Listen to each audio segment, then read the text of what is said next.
Now broadcasting from his hidden bunker and fully stocked bar, it is the Saturday Report with Colt Sebastian Taylor. Thank you and welcome once again, my friends, to the Saturday Report with me, Colt Sebastian Taylor, adventurer, entrepreneur, and amateur judge of elections. Welcome to AWSM Radio, an independent digital-only radio station that plays today's best music, old school classics, along with a rotating cast of all-star DJs. AWSM Radio focuses on mainstream artists, independent artists, along with a variety of talk and music shows throughout the day. All we do is entertain, inspire, and inform. And my friends, I want you to be part of the show. I want you to engage with me so that you can find me on the Twitter, on the Rizzle, on the Instagram, even on Facebook from time to time, as well as Rizzle. Did I say Rizzle? I said Rizzle. And Cameo at Colt S. Taylor. And, of course, you can follow up on all things at ColtSebastianTaylor.com. And finally, folks, if you've missed last week's episode, you can subscribe to anchor.fm/ColtSTaylor so you are updated on all things Saturday Report. I usually upload the episode shortly after the Sunday rebroadcast. You should subscribe and listen to it whenever you like. All right, folks, let's get started with this week's Saturday Report.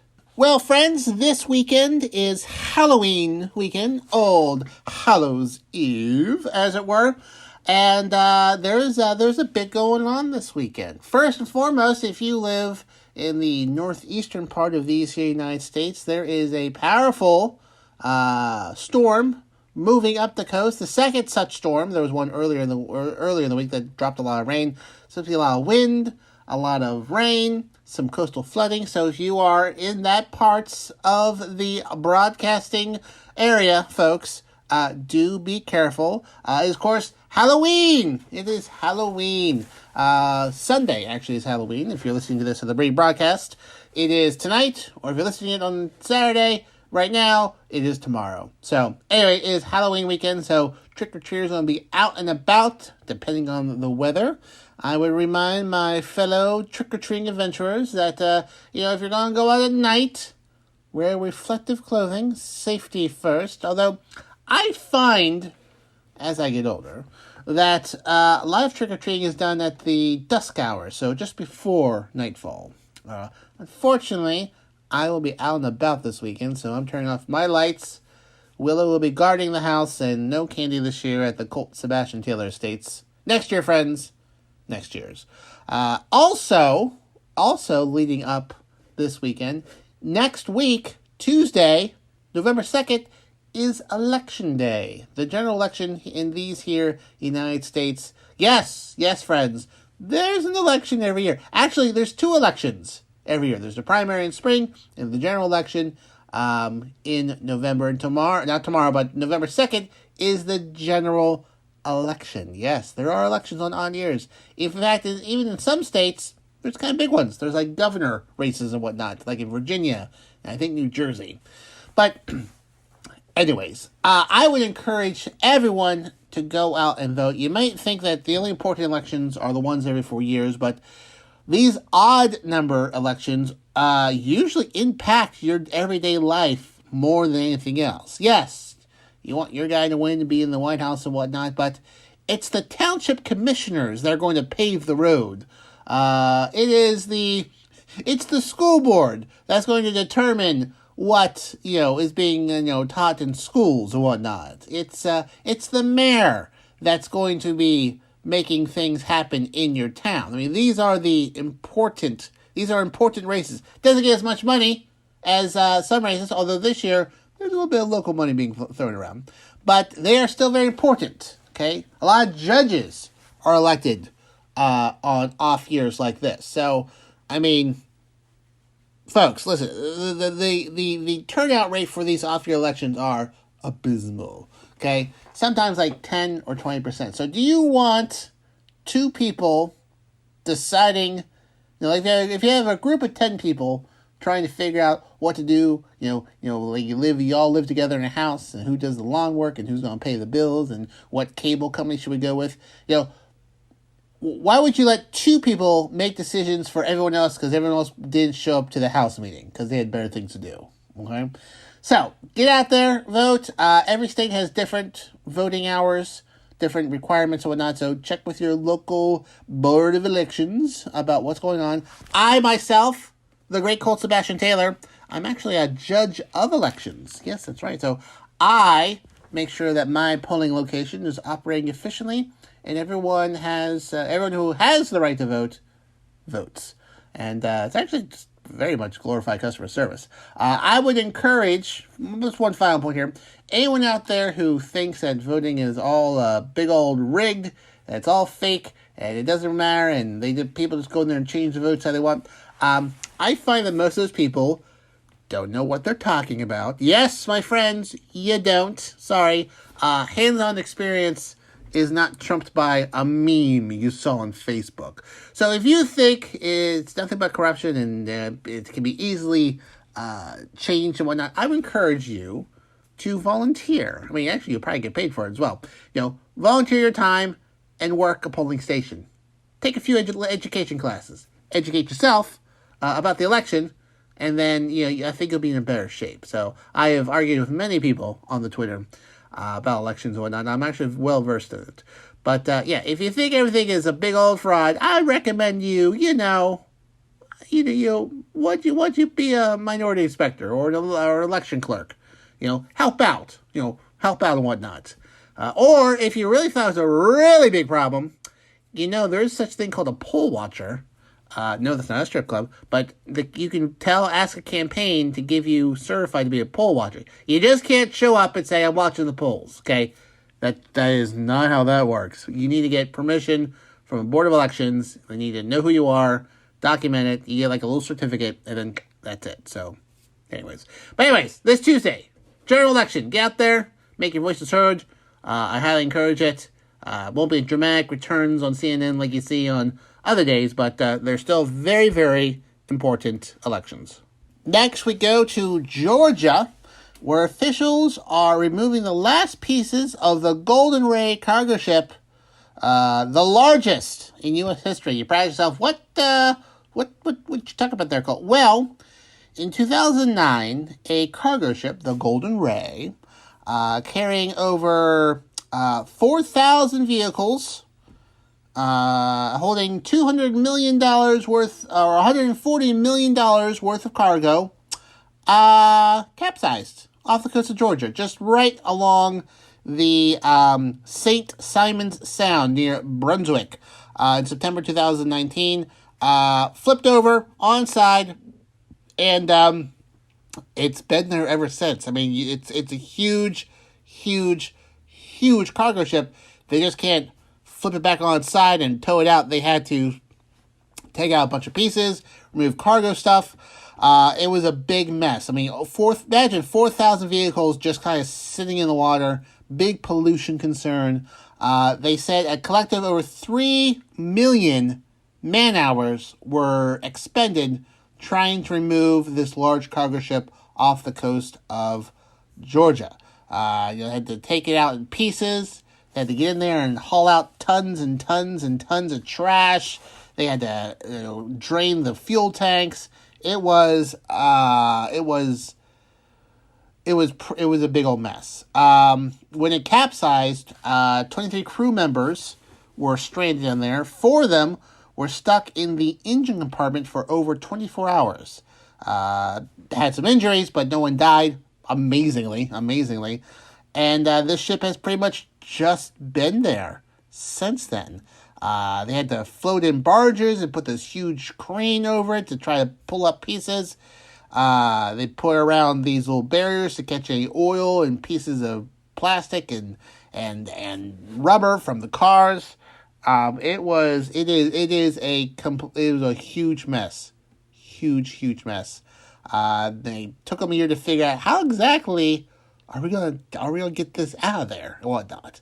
So apparently they have removed 8,000 pounds of ship-related debris from the water and 95,000 pounds of non-ship related trash. So around these waters they've been cleaning, and they've pulled out a lot of trash not related to the ship. So actually the area around the ship is probably the cleanest it's been in quite a while.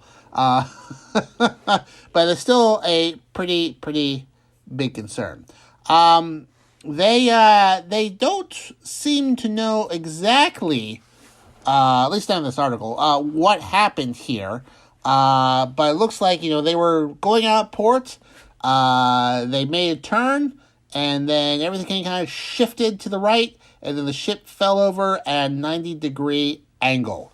So they think that maybe what was left on the ship wasn't loaded correctly. They had some ballast issues, but the ship was not balanced, and as soon as they made that turn, bloop, fell right over.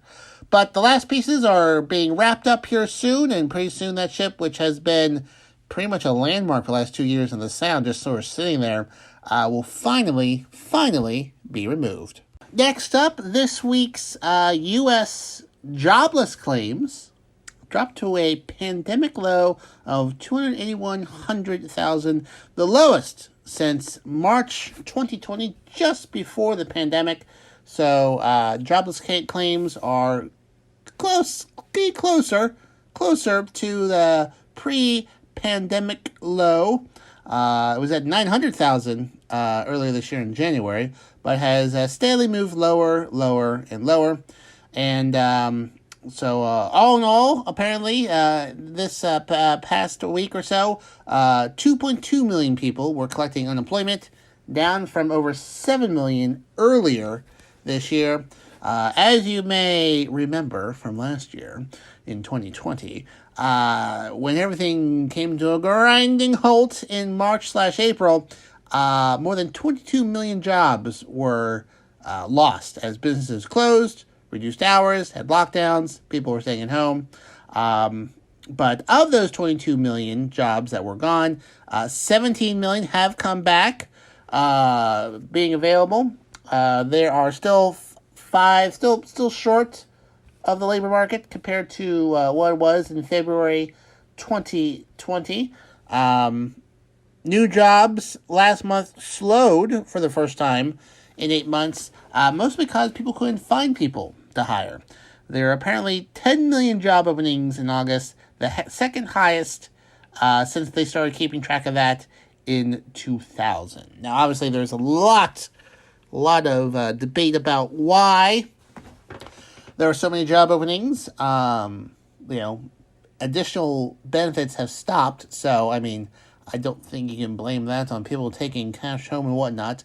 I think most of that, if my humble red-headed opinion, that people kind of feel like, you know what, I think I'm worth a little bit more than what you're offering there, Chief. I'm going to hold out for something better. And because there are so many job openings, people kind of start sort of calling the shots of what they think they're worth and whatnot. So, that it is what it is. So, lots of hiring signs everywhere. I'll tell you what, though, there's something so very sweet, if you've seen on Twitter or the Reddit, of people quitting their jobs and posting screen caps of it, basically saying, hey, I need you to come in on Saturday. And the person saying, I'm not coming on Saturday. I've worked for the last 8 weekends in a row. I need this off. I'm going somewhere. And the boss says, well, I really need you to come in. You need to be a team player. And the person says, well, I've been a team player for 8 weeks, so I'm taking the day off. The boss says, well, I think your attitude's pretty poor, and we're going to have to talk about this when you come in. And then the guy says, well, no need to talk, because I quit. Go find yourself another bartender. And then the phone number is blocked. Woo, boy. There's just something satisfactory about that. I don't know about you, friends. But, yeah, it's, you gotta pay people for what they're worth, and people are worth, you've had it pretty good thus far. People are worth a little bit more than you probably think they are. But anyways, jobless claims continue to fall, and, there's lots of open jobs out there, so economy, I think, is going in the right direction. Obviously, we have a lot of supply issues, but that's not really, that's just because one of the biggest problems, I'll give you a little bit of an education here, one of the biggest problems is in the supply system are containers. Those big metal containers that they ship things on. There's not enough of them. And another problem is, there's bottlenecks in ports. They have all these empty containers.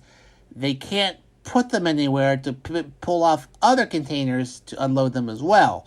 Some places, like in California, you're not allowed to stack containers more than 2 or 3 high.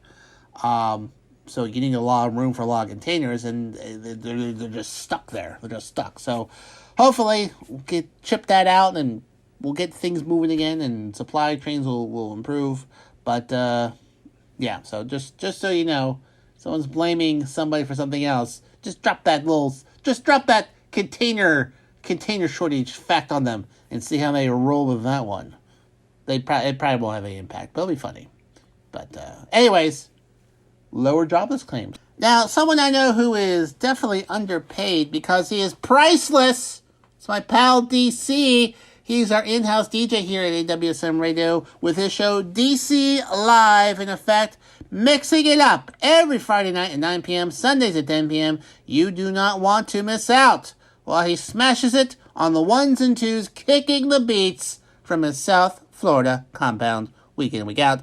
Amazing DJ, amazing music, what a fantastic pal of mine. So you, my friends, need to set your calendar, tell your smart device to send you a reminder, because DC Live, in effect, right here on AWSM Radio, Fridays at 9 p.m. and Sundays at 10 p.m. You will want to catch it. Moving along to people who may have a career change very soon, many cities like Chicago and New York and Los Angeles and all these cities are having vaccine mandates for their public employees, meaning police, fire, paramedics, not all are public employees, but emergency service employees, having vaccine mandates. So you need to get your first dose of the vaccine by this date, or you cannot work for us. And for me, it's a bit of a surprise, but a chunk of people are refusing to get the vaccine, and pretty soon they're going to be no longer working. Like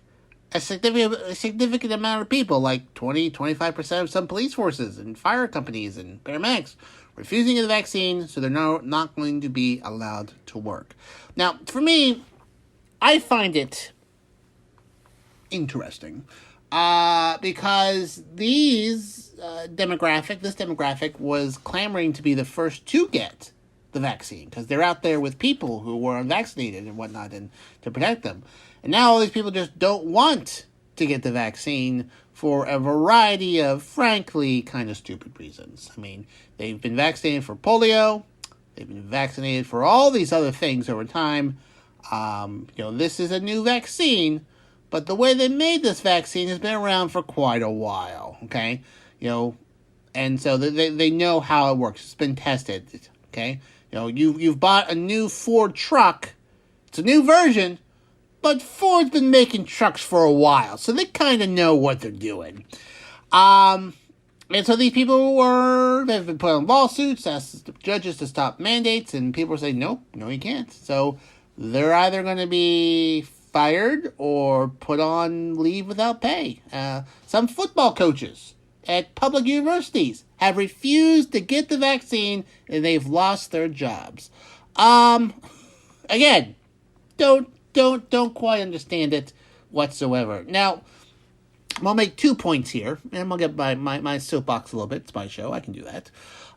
First and foremost, it's not uncommon to fire public employees if they refuse to do something that the government asked them to do. Case in point, Ronald Reagan, back in the 80s, fired a bunch of air traffic controllers, okay? Air traffic controllers went on strike, and Ronald Reagan says, can't do that. You're providing a public safety service.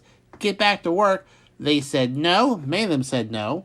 And then Ronald Reagan says, well, I guess that it's time for me to fire you. You're fired, and you're fired. I'll have some jelly beans. That's my Ronald Reagan impression. Spot on. Fired them, Just so you remember, Ronald Reagan, not a staunch liberal. So firing public employees for not doing what the government asked them to do, not uncommon. It does happen. So that is perfectly fine. And also, do you know what the number one cause of death of police officers were this year and last year? I'll give you a clue. It wasn't Black Lives Matter protests. It was COVID-19, okay? That's what took a lot of them down, okay, last year, okay? So, that's the leading cause of death. You'd think they would want to do that. Now, a lot of union presidents of these organizations are out there and whatnot, and I tell you what, I find them to be very, very irritating. In fact, one union president, I think it was the New York City Benevolent Sergeants Association, got arrested by the FBI for a bunch of fraud. So a lot of these folks, I question whether they're on the level or whatnot. But yeah, these people are not going to have jobs soon, and I really think if you are a emergency personnel, policeman, fireman, paramedic, think really hard for a second. Do you think you could get another job with the pay and health benefits with your current skill level that you have right now? I mean, do you think you can?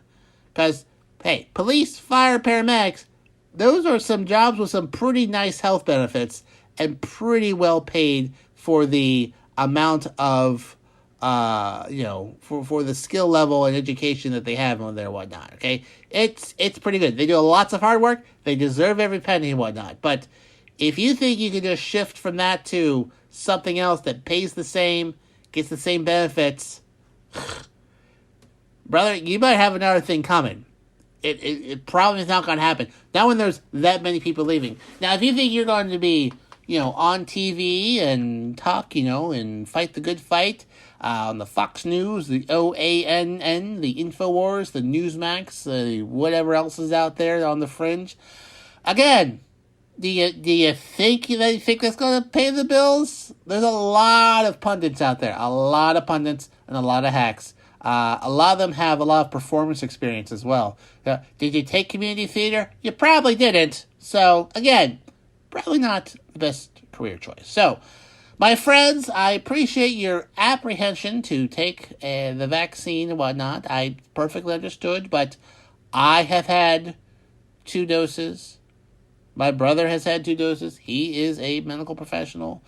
My family has been fully vaccinated. My friends are fully vaccinated. And I have not grown a third arm. I'm not setting off microwaves. Nothing sticking to my skin. I'm not subtly magnetic. I say the only side effect from the vaccine is a lack of empathy from people refusing to get the vaccine. So you really should to keep your job, keep your benefits, keep food on the plate. Okay, it's just the way you entered. You entered a public safety career. There's more things people can tell you what to do. That's just the way it works. So, anyways, I will hop off of my soapbox right now. Thump. And hopefully these folks will turn themselves around so there aren't any massive gaps in public safety. Moving along to something a little bit more chipper and happy. Scientists feel like they're getting close to being able to talk to whales. Yes, whales are aquatic mammal friends of the ocean. They've been studying whales and whale sound, specifically sperm whales, and they feel that that they are getting to the point where they could develop a program that could translate what they're saying and whatnot. Apparently their language is pretty straightforward, something that can be translated into ones and zeros, basically, and so they can, figure out how to make that into a language so they can talk back to them. Now, some people are a little nervous about this. Not that they think the whales will have an uprising and take over the world, but you're basically recording what people are saying and yelling it back to them. And if you were hanging out in the house, your house, and let's say, your computer was self-aware and just started to say random phrases back to you with no context, you'd think it was a ghost, okay? And so scientists are a little concerned, like, if we need to do this carefully, if we do this, we might be freaking them out because they have no context of what this is. They don't know this is just some other animal, and suddenly they're talking my language. What's going on? A far-fetched theory is like, what if we tell them it's the end of times and you must dive into the volcano in order to save yourself? We've just killed all the whales accidentally, trying to figure out how to talk to them. But they think that there's a very low chance for that to happen. But the team at the Project SETI, the cetacean, fancy name for whales, translation initiative, feels like they're getting close to deciphering the language of sperm whales. According to the spokesman, this is a quote from a press release, the clicks of sperm whales are ideal candidates for attempting to decode their meaning, not just because, unlike continuous sounds that of other whale species produce, they are easy to translate into ones and zeros. The animals dive down to the deepest ocean depths and communicate over great distances, so they cannot use body language and facial expressions, which are important means of communication for other animals. So they feel since they only communicate through the sounds that they make, and they don't move around, like their fur doesn't stand up like animals and whatnot, they'd be able to isolate this and figure out how to talk to whales or understand what they are saying. So it really is some pretty interesting research. I don't know if they'll be successful, or maybe the whales are just not. Would be funny if the whales were just really, really racist. Like, whoa, sperm whales don't like anyone except other sperm whales. Holy moly, that's some whoa. Let's not talk to them anymore. Wow, yowza. But anyways, they're working on that, and if they do talk to a whale, maybe I'll be able to interview one. In other featured news, Facebook is rebranding itself into Meta. Boy, I hate Facebook. So, amidst much controversy and whistleblowing about Facebook and how they operate and how they don't really stop misinformation, anti-vaccination news, amplifying various ethnic and religious tensions around the world, and not really doing a good job at stopping human traffickers, Facebook decided, hey, you know what? Time for us to rebrand. So they are now going to be called Meta.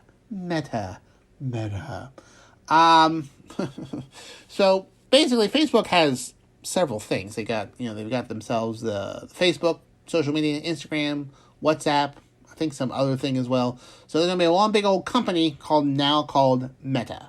And they've hired thousands of engineers to create the metaverse. The metaverse.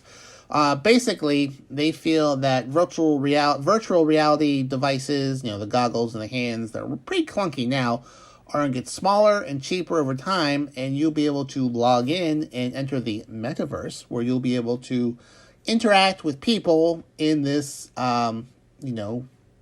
virtual reality setting. Zuckerberg did a video this week where he showed a idea of what he thinks that it will eventually look like, communicating with other people, floating around, having avatars, pulling up media, blah, blah, blah. And I guess, I don't know, I might be of that age where I'm like, I don't, hard pass. Back in my day, we dialed up on modems and connected to the internet, and we like instant messenger from AOL because it was simple. I might be getting to that age where I'm not that impressed. Like, why? Why would you need that? But whatever. But anyways, they are rebranded to Meta. Their symbol now is just sort of a blue U thing. I guess, they're going for infinity sign and then they turn it on side. I don't know. But that's new. Meta. Not the most creative name, but I guess for their branding purposes, spot on. But I'll tell you who does not need any rebranding because she is fantastic. It's my pal Rox.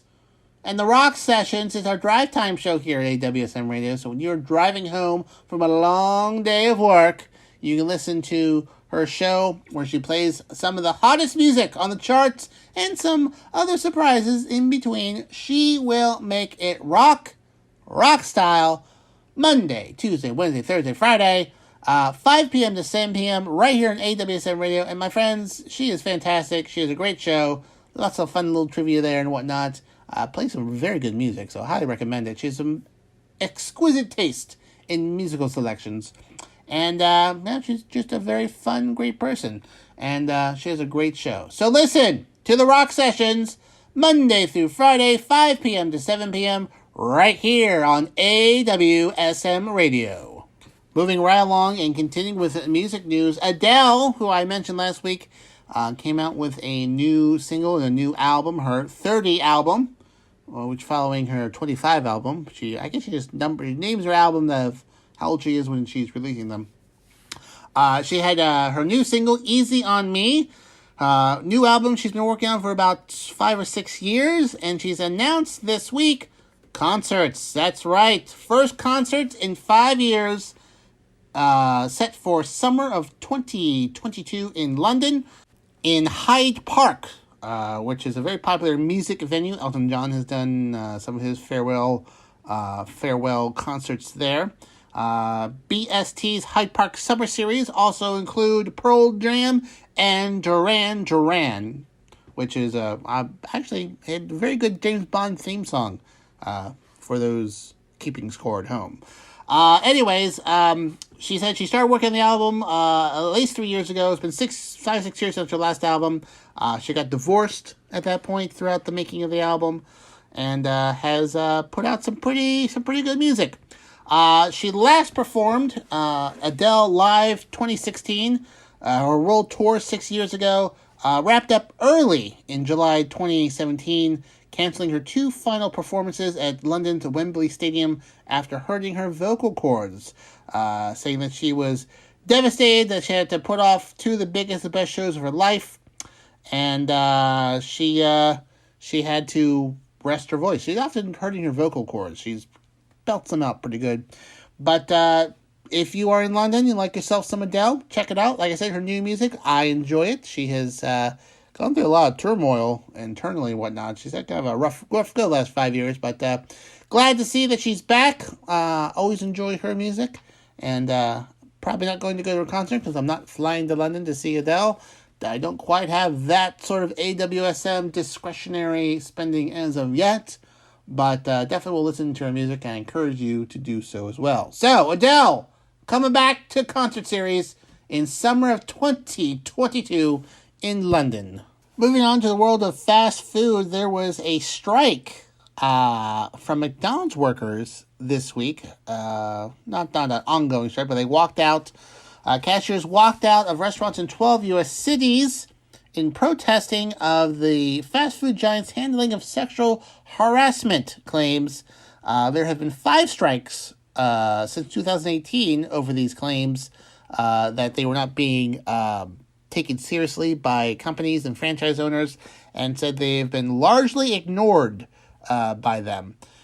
So the cashiers and cooks walked out in Chicago, Detroit, Houston, Miami, and other places this past Tuesday, and they say this will continue until their complaints are being taken seriously. They're saying that they've been put out a lot of policies have been updated and put out there, but very little has changed in terms of people's actions, and they've said that those who have spoken out have faced retaliation, including having their hours cut or being fired. So that's not good. That's not good at all. In 2020, they surveyed nearly 800 female workers at McDonald's restaurants and franchises, and almost 3/4 said they've been harassed at work. Yes, indeed. That's a lot. The survey, which was commissioned by unions, says 71% said that they suffer consequences for reporting the behavior. So that's not good either. McDonald's said that this year that all workers would undergo anti-harassment training this year until next January, but campaigners saying that the campaigners for a reduction of harassment and actual higher pay at McDonald's, saying that the proposal was short on specifics and didn't really say what would happen to those who did not follow these rules whatsoever. So there are 40,000 McDonald's restaurants worldwide. The corporate says that they're trying hard. In a statement, they said, every single person working at McDonald's restaurant deserves to feel safe and respected when they come to work, and sexual harassment and assault have no place in any McDonald's restaurant. So hopefully they get a handle on that, or you may start to see a whole lot more protests in McDonald's, and as they should.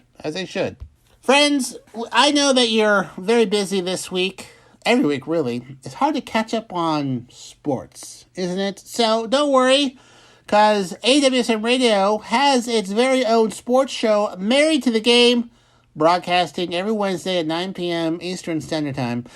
Brian, Joe, and Mac Daddy, they're going to bring their insights, their expertise, and analytics to all things sports and games to the table.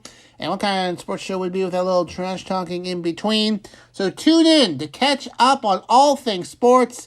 Follow them on the Instagram. Joe at Turn Up the Jets, Nick at the Mac Daddy Ryan Show, and Brian at bolstered_up_sports. I wish he got rid of the underscores because hard to say that very quickly. And of course, the show itself at Married to the Game, MTTG Radio on Instagram. It's a great show. I highly recommend you checking it out. Married to the Game, every Wednesday, 9 p.m., right here on AWSM Radio. Moving along to space. Scientists said this week a large solar flare has erupted, and a large amount of energy in a geomagnetic storm will be impacting the planet come tonight, Saturday night. They're not expecting too many problems, but they did issue a warning that there could be a radio blackout. Navigation systems could be disrupted. Various GPS could give you the wrong location where you are, because this magnetic storm and plasma being shot out from the sun disrupts those things. So this is known as an X-class flare, which is the strongest of the flares. They put them in categories. The flares cause a R3 strong radio blackout, apparently. So for those operating radios and ham radios, stuff like that, you could see some disruption Saturday night. I don't think it'll impact cell signals, but if you can't quite get a signal and where you usually can, it could be because of this solar flare. People could also see some strange increase in fluctuation of power systems that are pretty sensitive. So just be mindful. They usually don't put these out here when they usually don't put these out here all willy-nilly. So it's going to be something serious. As well, one of the side benefits maybe that the northern lights, or sometimes the southern lights, the Aurora, I can't say that right, may be seen farther south in lower latitudes, as far south as Oregon, Iowa, and even Pennsylvania. So I don't think where I live I'll see them, but I'll stick my head out here later tonight and see if I can see some northern lights. But just be mindful. Shouldn't impact you whatsoever, but, it might. I just wanted to bring it to your attention. And with that, my friends, we have come to the end of this week's Saturday Report with me, Colt Sebastian Taylor. I want to thank you for joining me here today. Hope you enjoyed the show as much as I did. As always, you can find me on the Twitter, on the Rizzle, on the Instagram, on the Cameo at Colt S. Taylor. If you have missed this show, you just came in the last 20 seconds, subscribe to the podcast version of this show at anchor.fm/Colt S. Taylor. It's generally published about an hour after the Sunday rebroadcast. And of course, if you haven't already, follow ColtSebastianTaylor.com for all your Colt Sebastian Taylor needs. Hit me up if you think there's a story that I've missed or something I should cover, or if you just want to say how fantastic I am. I take all compliments. Well, until then, until next time, my friends, I am, of course, as always, your friend, the one, the only, Colt Sebastian Taylor. And I'll see you later.